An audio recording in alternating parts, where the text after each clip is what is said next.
चपरासी से लेके कलेक्टर तक सब नौकर है, राइट।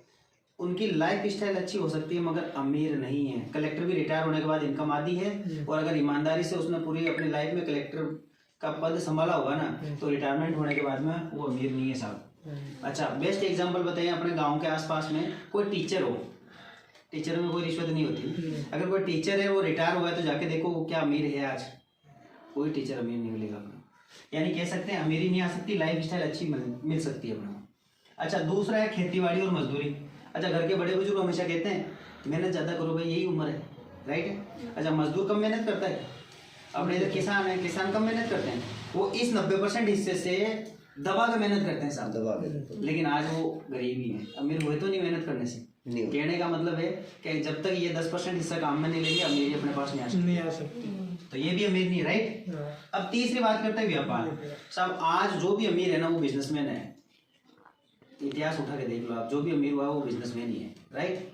लेकिन ये बिजनेस क्यों नहीं करना चाहते अपन? क्योंकि बिजनेस करने के लिए रकम पैसा लगाना पड़ेगा, जब भी बिजनेस होता है, राइट।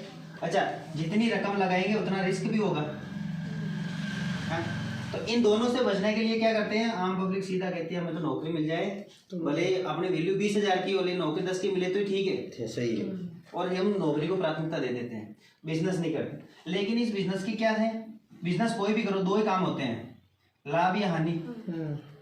हानि क्यों होती है भाई? सबसे पहले हमने पैसा लगाया तो अब जगह भी चाहिए, जगह के बाद बैठने के लिए नौकरी आदमी भी चाहिए, उसके गवर्नमेंट की फॉर्मेलिटियाँ होगी, पानी के बिल होंगे, बिजली के बिल होंगे और खर्चे, ये सारे क्या है, इसको हानि में पहुंचाने के पार्ट है, राइट। अब मैं जिस बिजनेस की बात करना है इसमें ये पूरा पार्ट ही जीरो है, क्या है, पूरा पार्ट ही जीरो है।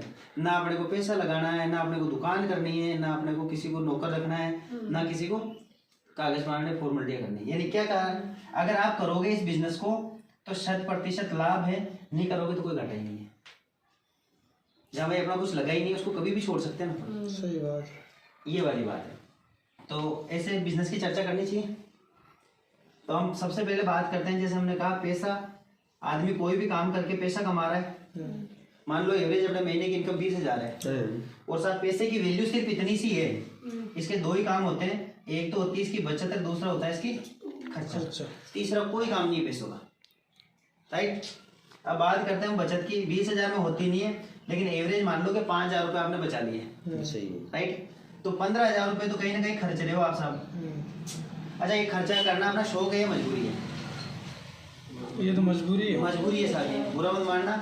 अपने घर में बच्चा हुआ, बिना कपड़ों के लेके 6 महीने तक आप कहीं घूमो, कोई रिश्तेदार टोकेगा नहीं, लेकिन 6 साल के बच्चे को बिना कपड़ों के लेके घूम सकते हैं? नहीं घूम सकते। दूसरा एग्जाम्पल करें, घर में मेहमान आ गए साहब, अपने घर में व्यवस्था हो या ना हो उनको चाय पिलानी ही पड़ेगी, यानी ये क्या हो गया, अपने मजबूरी के साथ। और ये आज तक हम कर ही रहे हैं मार्केट में। अच्छा, आज तक मार्केट से हमें क्या मिला है? कुछ नहीं मिला। आपने भी कपड़े पहन रखे, वैसे मैंने भी पहन रखे हैं, आपने भी कहीं ना कहीं से खरीदे, मैंने भी कहीं ना कहीं से खरीदे, ठीक है। आपने खरीदे, घर से पैसा गया, मैंने खरीदे, घर में पैसा आ गया।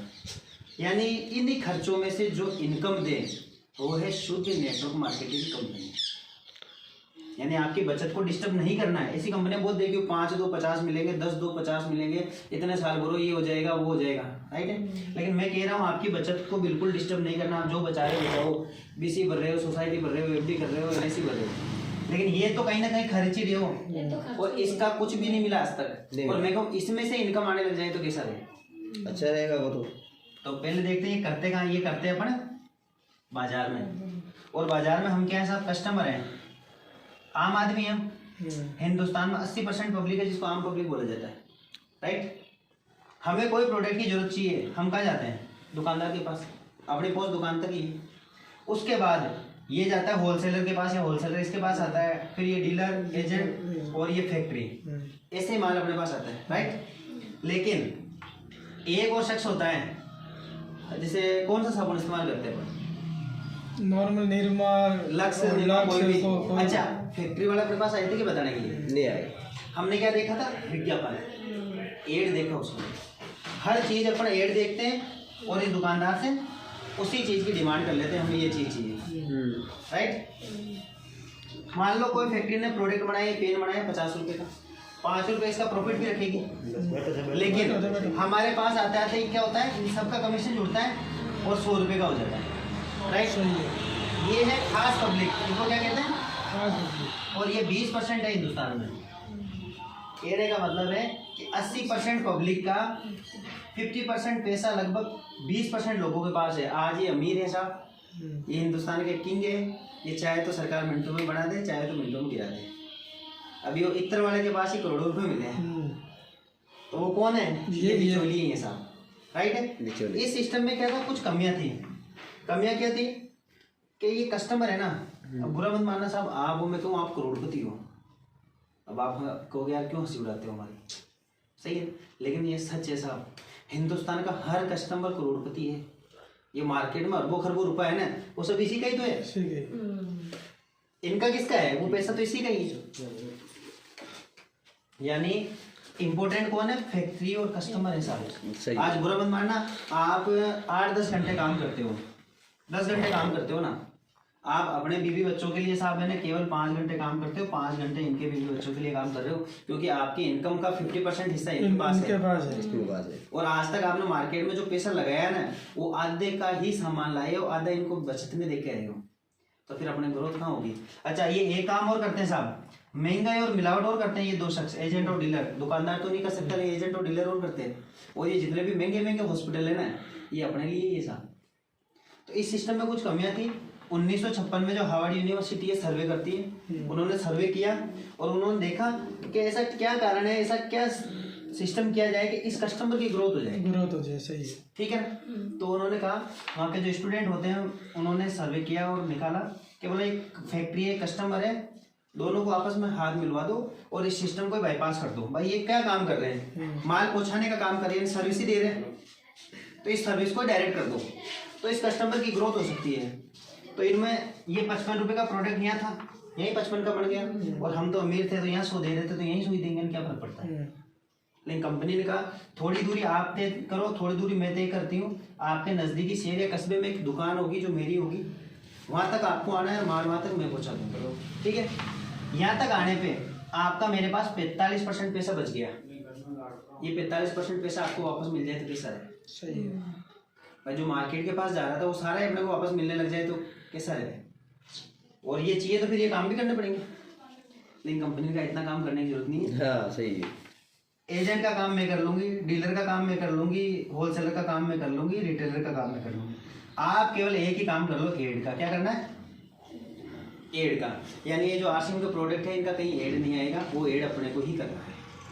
और अपन को कितना % पैसा मिलता है वापस, 45% पैसा कंपनी अपने को देने को तैयार है। कस्टमर दोनों आपस में हाथ मिला लो और 45% पैसा अपने को रिफंड करती है।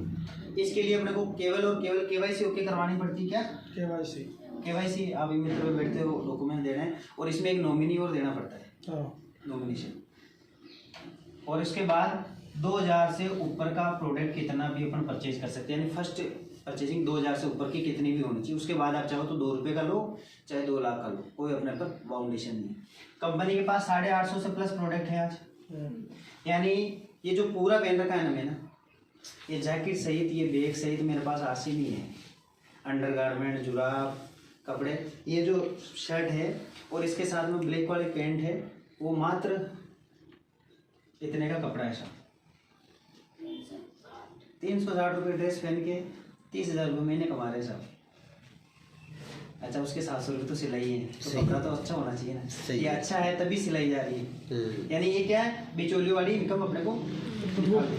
अच्छा, अब इसमें सिस्टम में क्या है, केवल अपने को दुकान ही चेंज करनी है साहब, और कोई दूसरा काम करना है क्या इसमें।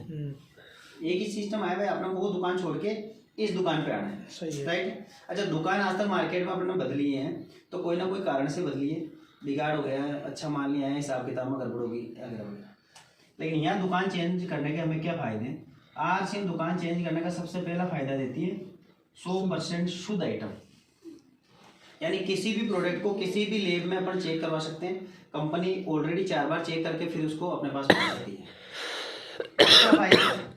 यह मिलेगा पक्का बिल। अच्छा, मार्केट में ये दोनों सुविधाएं नहीं है। और पक्का बिल किस चीज़ का मिलता है, जो ओरिजिनल होती है उसी का मिलता है, नकली का कोई पक्का बिल दे सकता है, नहीं दे सकता तो ये क्लियर है भाई, शुद्ध देती है इसलिए पक्का बिल देती है। तीसरा फायदा देती है 30 दिन की मनी बैक गारंटी, यानी आपका हल्दी नमक धनिया मिर्ची भी 30 दिन की गारंटी में है। दुकान वाला 3 घंटे की नहीं लेता, सब लिखा रहता है फैशन की दौर पे गारंटी की इच्छा ना करे, बिका हुआ माल वापस नहीं होगा, ले गए तो नहीं आया पसंद तो नाले में फेंक दो। लेकिन यहाँ आप जैसे 10 साबुन ले आए, एक आपने खोली पसंद नहीं आई, नो पैक है, आप जमा करा सकते हो, पैसा वापस ला सकते हो, ठीक है ना, और नहीं दूसरा प्रोडक्ट चेंज करवा ला सकते हो बिटवीन 30 दिन के अंदर। हाँ जी। चौथा फायदा 30 दिन 30 दिन एमआरपी, ठीक है ना। अच्छा, ब्रांडेड चीज लाते हैं एमआरपी पे करके आनी पड़ती है, राइट है। 999 अगर उसकी होगी ना तो आपसे 100 लेगा, किसी ने बता दिया तो 1 रुपए की टॉफी दे देगा, लेकिन 1 रुपया नहीं मिलेगा वापस, राइट है। लेकिन आप जैसे ही ये बाजार की दुकान छोड़ के इस दुकान पे आते हो तो इस प्रोडक्ट की जो एमआरपी होती है उसमें 10 से लेके 20% की हाथों हाथ छूट।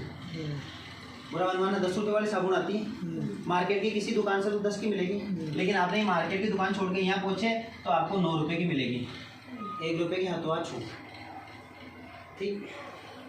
पांचवा फायदा, ये जो मैंने 45% पैसा बताया था ये अपने पास कैसे आता है, ये आता है 10 से लेके 32% आपकी खुद की खरीदारी पे। भाई मैं तो कहता हूँ, मैं तो किसी को बता ही नहीं सकता, मैं तो खा सकता हूँ और मुंह पे टेप चिपका दी, मैं किसी से बात ही नहीं करूँ, चर्चा ही नहीं करूँगा इससे, राइट। तो भी आपको 10 से लेके 32% तक पहुँच जाओगे आप। अच्छा, मार्केट में साहूकारी ब्याज कितना है? 2 का। अच्छा, पैसे दिया वो भग गया तो ठीक है ना, यानी अपन 2% ब्याज लेने के लिए भी रिस्क ले रहे हैं, तो ये खाने से 10% मिल रहा है मिनिमम आपको, यानी आपका जो पहला चेक बढ़ा है वो मिनिमम बिजनेस वॉल्यूम का 10% से तो बनेगा ही बनेगा, ठीक है। और बढ़ते बढ़ते 32% तक पहुंच जाओगे। उसके बाद आता है इसमें 8% रॉयल्टी और 5% टेक्निकल। अच्छा, रॉयल्टी इनकम के बारे में कुछ नॉलेज भी है? रॉयल्टी इनकम किसे कहते हैं? अपने घर में पाइपलाइन डाली होगी, है ना। अच्छा, दादाजी ने डाली तो पिताजी को दूसरी डालनी पड़ी, उसी से पानी पी लिया, खराब है वो तो खराब हो गया, सही है, उसी से पी लिया, हम भी उसी से पी सकते हैं, आने वाली पीढ़ी भी उसी से पी सकती है। तो मतलब काम एक शख्स ने किया और आराम सभी पा रहे हैं। और अगर साइंटिफिक भाषा में जवाब दे तो ये फंका है। अच्छा, इसकी मोटर का किसी न किसी साइंटिस्ट ने आविष्कार किया, राइट। अच्छा, अब इसको उषा, बजाज, ओरिएंट कोई भी कंपनी मैन्युफैक्चरिंग करती है इसकी मोटर को, तो उसके खाते में पैसा जाता है। अभी यूट्यूब चैनल चल रहे हैं, जिस भी गाय के चैनल है या वीडियोज है, अब जब वो देखे जाएंगे या डाउनलोड होंगे उसके घर में पैसा जाएगा, राइट है। जैसे अपना मुंशी प्रेमचंद की कहानियाँ, उपन्यास है उसके, हमने बचपन में स्कूल में पढ़े थे, आने वाले बच्चे भी पढ़ेंगे, ठीक है। तो जब उसके छापे खाने में वो छपाई होती है या उसको बेची जाती है, तब उसके वंशजों को पैसा जाता है, उसको कहते हैं रॉयल्टी इनकम, यानी पीढ़ी दर पीढ़ी इनकम आने वाली। और इसमें जो आपका नॉमिनी मांगा जाता है वो इसीलिए मांगा जाता है, पीढ़ी दर पीढ़ी इनकम के लिए। तो ये 5 फायदे तो है भैया अपने को केवल दुकान चेंज करने के। दुकान चेंज करनी चाहिए, नहीं करनी चाहिए, इसमें कोई घाटा सही है एकदम। अच्छा, छठा फायदा ये देता है अपने को रोजगार का अवसर। क्या देता है साहब? रोजगार का अवसर, ठीक है ना। कारण जैसे एग्जांपल दे, मेरे घर में अगर 242 से स्टार्ट हो गया 42,000 तक की इनकम आई है और टोटल 2 लाख इनकम आई है 21-22 महीनों में, तो बताओ मैं जिसने मेरे को बताया था उसको गालियाँ दूंगा या दुआ दूंगा? यानी हर घर में ये स्वरोजगार का अवसर है साहब। अपने हिंदुस्तान में बेरोजगारी ज़्यादा है ना, तो वो काम नहीं करना चाहते, उनके लिए बेरोजगारी, ये सब काम करने वालों के लिए बहुत अपॉर्चुनिटी है। पीएम मोदी खुद इसका प्रमोशन करते हैं कि नेटवर्क मार्केटिंग करो, और 28 तारीख बाद तो कानून भी इसमें लागू हो चुका है, गाइडलाइन 2016 से चल रही है। अब ये 7 फायदे और 7वां फायदा इसमें साहब सुरक्षा का। मैं 2 ही कारणों से आरसी को सबसे ज़्यादा पसंद करता हूँ। एक तो ये रॉयल्टी इनकम, ये पीढ़ी दर पीढ़ी मिलती है। अगर आपने 8% भी मेंटेन कर ली ना, तो महीने की 20 से लेकर 50,000 रुपये महीना आती है, फिक्स परमानेंट इनकम 7 पीढ़ी होगी। किसी भी नौकरी में नहीं है, किसी भी और फील्ड में नहीं है। और एक है सुरक्षा। अच्छा, सुरक्षा से मतलब क्या समझते हैं अपन? सुरक्षा किसे कहते हैं? LIC को सुरक्षा कहते हैं क्या सर? LIC करवा लेते हैं, बीमा करवा लिया, वो सारे मरने के फायदे हैं, जीने का कोई फायदा है उसमें? सारे फायदे मरने के। एक्सीडेंट हो गए, रोड पे मर गए, इतने लाख मिल जाएंगे। नाते हुए घर पे मर गए, साधारण डेथ, इतने मिल जाएंगे। लेकिन आरसी में आपको जीने के फायदे देती है साहब। पहले सुरक्षा होती थी, आप नौकरी लग गए आपको इनकम आएगी, आपके बाद बीवी नौकरी लग गई, ठीक है। उसके बाद में कई नौकरियों में बेटे बेटी को नौकरी मिलती थी, पेंशन आप दोनों को मिलेगी, है ना। ये थी सुरक्षा, पहले इसलिए नौकरी पसंद करते थे। अभी क्या है, पेंशन दोनों की बंद, बेटे की नौकरी बंद है, मिसेज की नौकरी बंद। यानी आप जब तक 60 साल के होते हो तब तक काम कर लो, फिर बाद में जीरो। रेस्ट करो बच्चा। सही है। यानी जिस उम्र में जाके अपने को पैसे की या सारे की ज्यादा जरूरत है, वहाँ बच्चे तो करेंगे, सरकार भी अपने को बेरोजगार कर देगी। तो फिर ये नाताली इसीलिए खुलते ज्यादा, राइट। आरसीएम क्या सुरक्षा देता है? आरसीएम में काम दो ही करना है जो अपन मार्केट में कर रहे हैं। जैसे ये अपना छोटा सा फोटो फ्रेम है फैमिली का, 2 बूढ़े माँ बाप, 2 मियाँ बीवी, 2 बच्चे। बुरा मत मानना, कमाने वाला ये एक ही है। अच्छा, खाने की जिम्मेदारी सबकी है ना। हिंदुस्तान में रेशियो है साहब, रोज 400 लोगों की लाशें घर पे आती है जो टिफिन बांध के निकलते हैं ऑल ओवर इंडिया का। अगर खुदा न खास्ता कभी इस फोटो फ्रेम में से ये फोटो हट जाए, इनका जिम्मेदार कौन है? कोई नहीं साहब। घर परिवार वाले महीने भर खिला देंगे, बचत कर रखी है, साल भर खा लोगे, उसके बाद या तो आपकी बीवी को या बच्चों को कमाने जाना ही पड़ेगा। और ये सच है। लेकिन ये सच जो भी काम कर रहा हो, खेती बाड़ी दुकानदारी, जैसे आप फर्नीचर का कर रहे हो, आप मित्र का कर रहे हो, जो भी कर रहे हो करते रहो, नौकरी कर रहे हो नौकरी करते रहो, उसके साथ साथ आपको आरसीएम करनी है। आरसीएम में क्या है साहब, एक तो करना है खर्चा, वो मार्केट से ना यहाँ से कर लिया, राइट, कोई दिक्कत है? कोई दिक्कत नहीं। दूसरी करनी है इसकी चर्चा। अच्छा, मैं भी आपके बीच में क्या कर रहा हूँ? चर्चा। अच्छा, आप भी लोग भी करते हो साहब, बुरा मत मानना। अभी मैं पूछूं कि भाई इधर गोविंदगढ़ में लाड़पुरा में कौन सा हलवाई बढ़िया है, तो आप किसी ना किसी का नाम लोगे। अगर मैं वहाँ जाके कचौरी खा लूँ और आप 1 घंटे बाद जाके कहना साहब मैं अजमेर वाला लाड़पुरा से राम सिंह जी को भेजा था, उस कचौरी खा के गया, मुझे कुछ दो, देगा क्या? नहीं देगा। ठीक है ना। अच्छा, जब उसने चालू की होगी तब उसकी कचौरी का साइज बड़ा होगा, रेट कम होगी, महंगाई बढ़ी जो अलग बात है, लेकिन आज उसका साइज तो कम हो गया और रेट ज़्यादा बढ़ गई, रेट ज़्यादा हो गई। कोई टेलर जो अच्छी फिटिंग के कपड़े सिलता हूँ, पहले वो 300-400 रुपये में ड्रेस सिलता था, 700 रुपये सिलाई होगी, और उसको हिट किसने किया? हम लोगों ने। यार वो बढ़िया सीता है, हमने सारे मित्रों को बेच दिया वहाँ, और जैसे ही दुकानदारी बढ़ी उसकी रेटें बढ़ गई। यानी हमने जब जब चर्चा की है तब तक पॉकेट पे भार पड़ा है, लेकिन ये एक चर्चा ऐसी है जिसको करने से हमारे पॉकेट में इनकम आना स्टार्ट हो जाती है। मैंने भी यही किया था, ज्वाइन हुआ, मेरे को प्रोडक्ट अच्छे लगे, लोगों को चर्चा करने लगा। जैसे ही चर्चा करने लगा, आज मेरे पास लगभग 350 से प्लस मित्र हैं। ठीक है, अब ये घटना अगर घट जाती है, मान लो यहाँ से ये दुनिया से आउट हो जाता है, अब आउट ये हुआ है साहब, ये 350 लोग थोड़ी हुए, नहीं हुए। अब इनमें कोई 5 कमा रहा है तो वो 10 के लिए दौड़ेगा नहीं दौड़ेगा? 10 वाला 20 के लिए दौड़ेगा नहीं दौड़ेगा? तो साहब जब ये अपने लिए दौड़ेंगे तो बताओ मेरे लिए काम होगा या नहीं होगा? और इसीलिए ये पीढ़ी दर पीढ़ी इनकम देता है। यानी परिवार वालों को आदमी के जाने का कम तो होगा, लेकिन इनकम जीरो नहीं होगी। सही है। ये इसलिए सुरक्षा का पॉइंट है, इसलिए मैं इसको पसंद करता हूँ। अब बताओ ये करना चाहिए नहीं करना चाहिए? इसमें कोई नुकसान हमें यहाँ तक करने में नहीं। और ये जो बड़ी इनकम देता है ना सर, उसका भी एक कारण मैं बता देता हूँ, क्योंकि आप ऑलरेडी नेटवर्क की फील्ड में ही हो। अगर अपने पास ये 3 चीज़ें हैं तो आप आरसीएम ना करें, और ये नहीं है तो अपने पास कोई ऑप्शन नहीं है इसको ना करने का। पहला है